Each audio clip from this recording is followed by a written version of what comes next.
محترم ناظرین اور ناظرات، ہمارے اسلامی اور ملی بھائیوں اور بہنوں، آج انشاءاللہ ہم سورۃ المرسلات سے متعلق کچھ باتیں آپ کے سامنے رکھیں گے۔ سورۃ المرسلات کا نام سورۃ المرسلات ہے، اور اس کا یہ نام اس لیے رکھا گیا ہے کہ اللہ تبارک و تعالیٰ نے اس سورے کی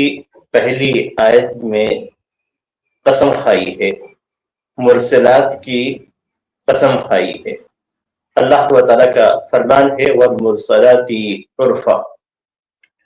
تو اس میں مرسلات کا لفظ استعمال کیا گیا ہے، اور اسی مناسبت سے اس سورے کا نام سورۃ المرسلات رکھا گیا ہے۔ اس کا ایک دوسرا نام ہے اور وہ سورۃ المرسلات عرفا۔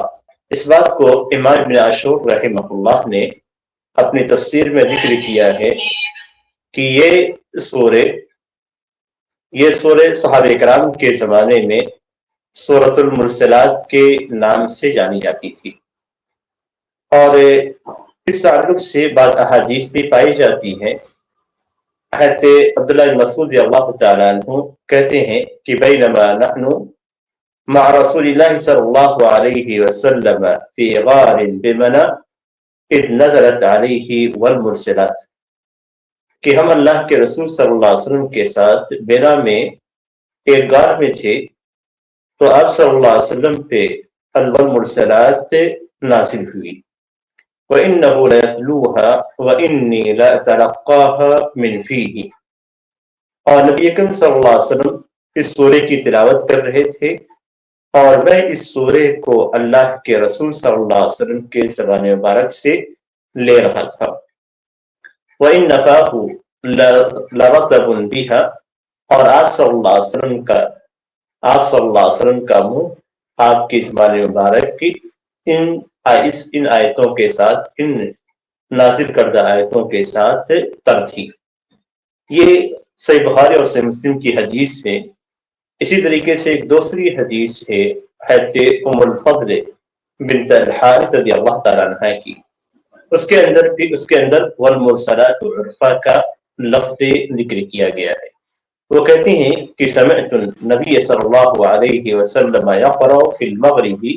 بالمرسلات عرفا ثم ما صلی لنا بعدها حتى قبضه اللہ، کہ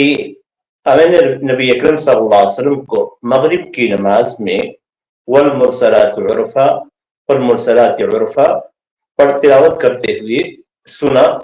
پھر نبی اکرم صلی اللہ علیہ وسلم نے اس کے بعد ہمیں کوئی نماز نہیں پڑھائی یہاں تک کہ آپ صلی اللہ علیہ وسلم وفات پا گئے۔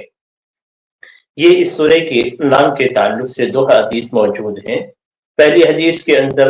المرسلات کا ذکر ہے، اور دوسری حدیث کے اندر والمرسلات عرفا کا ذکر ہے۔ اس سورے کے فضائل اور خصائص پہ ہم نظر ڈالتے ہیں تو پہلی جو خاصیت اس سورے کی نظر آتی ہے کہ یہ سورے مکمل طور پہ ایک ہی بار نازل کی گئی تھی، یعنی مکمل سورہ ایک بار نازل کی گئی، اور ایسی صورتیں کم ہیں جو مکمل طور پہ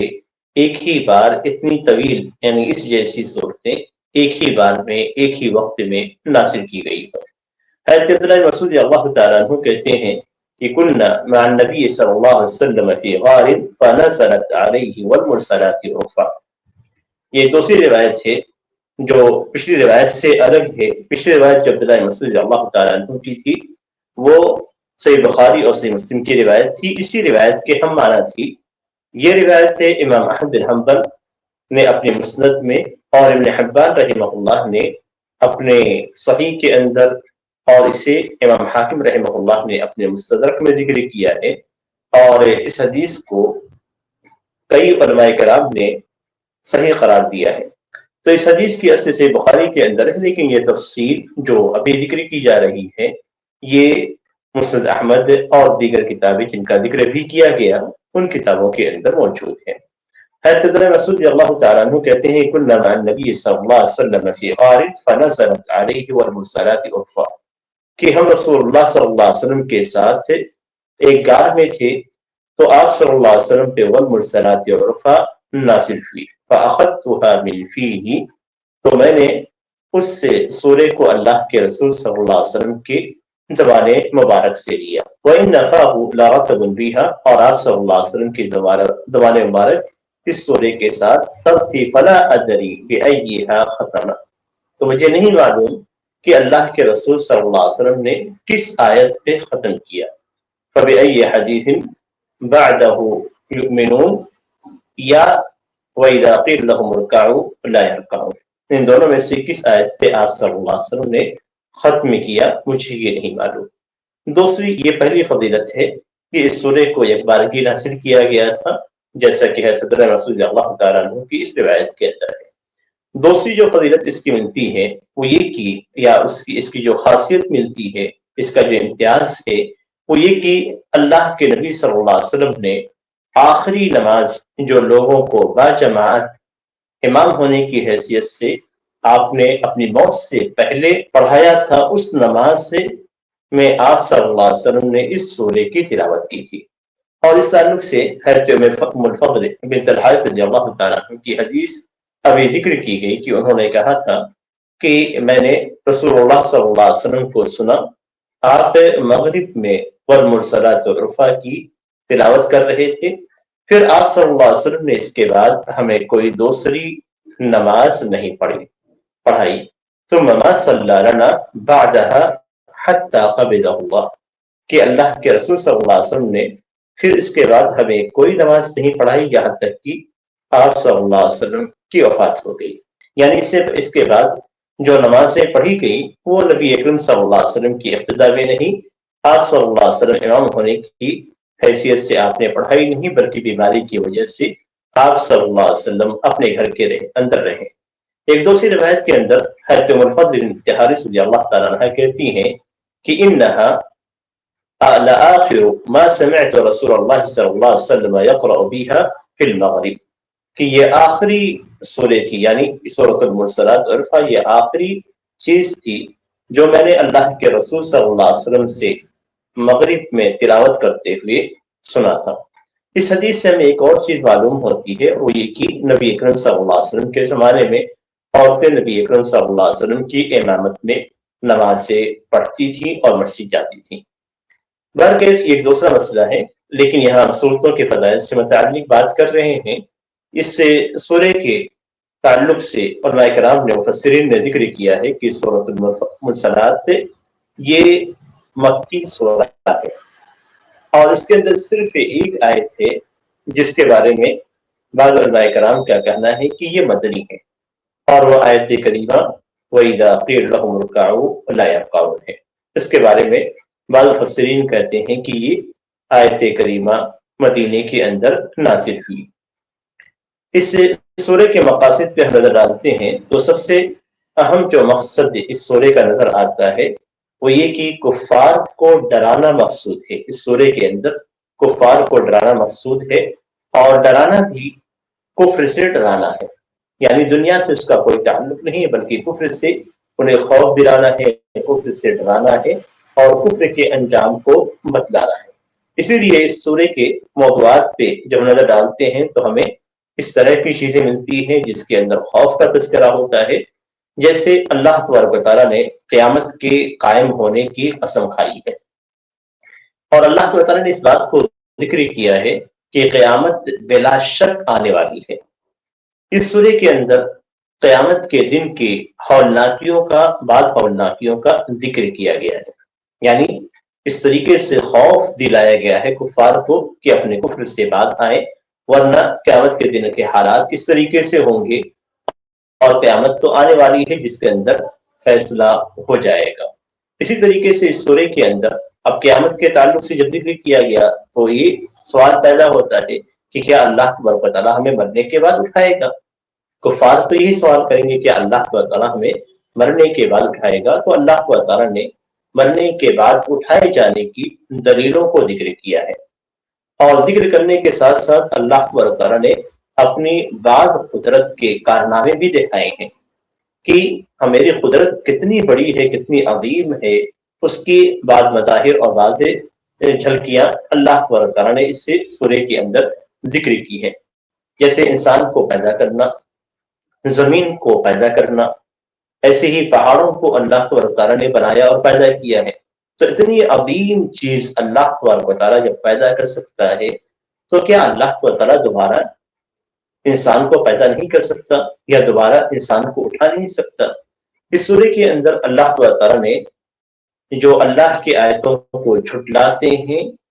ان کو وعید سنائی ہے اور آخرت میں ان کے عذاب کی کیفیت کو بیان کیا ہے. یعنی یہاں بھی ڈرانا مقصود ہے کہ اللہ تعالیٰ کی آیتوں کو جھٹلایا نہیں جاتا، رسولوں کو جھٹلایا نہیں جاتا، بلکہ ایمان لا کر حسب قدرت اللہ کی شریعت کے مطابق عمل کیا جاتا ہے. اسی طریقے سے ان چیزوں کو ذکر کرنے کے بعد ذہن میں یہ سوال ہوتا ہے کہ یہ تو ساری چیزیں ڈرانے کی ہیں، یہ ساری عذاب کی چیزیں ہیں، یہ ساری چیزیں آدمی کو پریشان کر دیتی ہیں، تو اب اس سے نکلنے کا راستہ کیا ہے؟ اور اگر کوئی نکلتا ہے تو پھر اس کے لیے کیا ثواب رکھا گیا ہے، اس کو کس طریقے کی نعمتوں سے نوازا جائے گا؟ تو اللہ تبارک و تعالیٰ نے متقیوں کا ذکر کیا ہے. یعنی متقی جو اپنے اعمال کے ذریعے سے، اپنے ایمان کے ذریعے سے قیامت کی ہولناکی سے بچ سکتا ہے، جو اپنے ایمان کے ذریعے سے جہنم کے عذاب سے بچ سکتا ہے، جو اپنے اعمال کے ذریعے سے، اپنے ایمان کے ذریعے سے جس دن اٹھایا جائے گا اس دن کے ہولناکی سے، اس دن کی کیفیت سے اپنے آپ کو محفوظ رکھتا ہے. تو یہ متقیوں کا ذکر کیا گیا ہے. اور پھر اللہ تعالیٰ نے یہ بتلایا کہ متقیوں کو اللہ تعالیٰ نے کن انعامات سے نوازے گا، اس کی کیفیت کو بیان کیا ہے، ان کے بہترین انجام کا ذکر کیا ہے. تو اس طریقے سے اللہ تعالیٰ کے ہاں ان کے لیے کیا تیار کیا گیا ہے، ان کی ضیافت میں رب تعالیٰ نے کیا تیاری کی ہے، اس چیز کا ذکر کیا گیا ہے. آخر میں کافرین کے حالتوں سے تعجب کا اظہار کیا گیا ہے کہ وہ کافر کی حالت یہ ہے کہ وہ اپنے کفر کے اندر مزید آگے بڑھتے چلے جاتے ہیں، ان کی شرکتی اور زیادہ ہو جاتی ہے اور ان کی نفرت مسلمانوں سے بہت زیادہ ہوتی ہے. تو اس سورے کے اندر کئی باتیں الگ الگ ذکر کی گئی ہیں، لیکن اس ساری چیزوں کا خلاصہ یہ ہے کہ کافرین کو ڈرایا گیا ہے اور مومنوں کو مزید انعام کی طرف یا ان کو مزید رغبت دلائی گئی ہے اپنے ایمان کو، اپنے تقوی کی اصلاح کے لیے اور اپنے نفس کی اصلاح کے لیے. تو اس میں ہمارے لیے جو پیغام ہے وہ یہ کہ کافروں کی روش پہ جو چلیں گے ان کا انجام بھی ان کے جیسا ہوگا. جو متقی کی روش پہ چلیں گے، متقی افراد کی روش پہ چلیں گے، اللہ تعالیٰ کا تقوی اختیار کرنے والے راستے پہ چلیں گے، تو ان کا انجام متقیوں کی طرح ہوگا. اس لیے اللہ تعالیٰ نے دونوں راستے ہمارے سامنے رکھ دیے ہیں اور ہمیں دنیا کے اندر اختیار دے دیا ہے کہ ہم چاہے تو اس راستے کو اختیار کریں اور چاہے تو دوسرے راستے کو اختیار کریں. اب ہمیں اختیار کرنا ہے، ساری چیزیں بتا دی گئی ہیں. اب ہمیں اپنے آپ کو دیکھنا ہے کہ ہم کس راستے کو اختیار کرتے ہیں اور اپنی آخرت کو کس طریقے سے سنوارتے ہیں. تو یہ اس سورے کا پیغام رہا. اللہ تعالیٰ سے دعا ہے کہ اللہ تعالیٰ ہمیں ایسے اعمال کی توفیق دے جن سے ہمارے دنیا بھی سدھر جائے اور ہمارے آخرت بھی سنور جائے.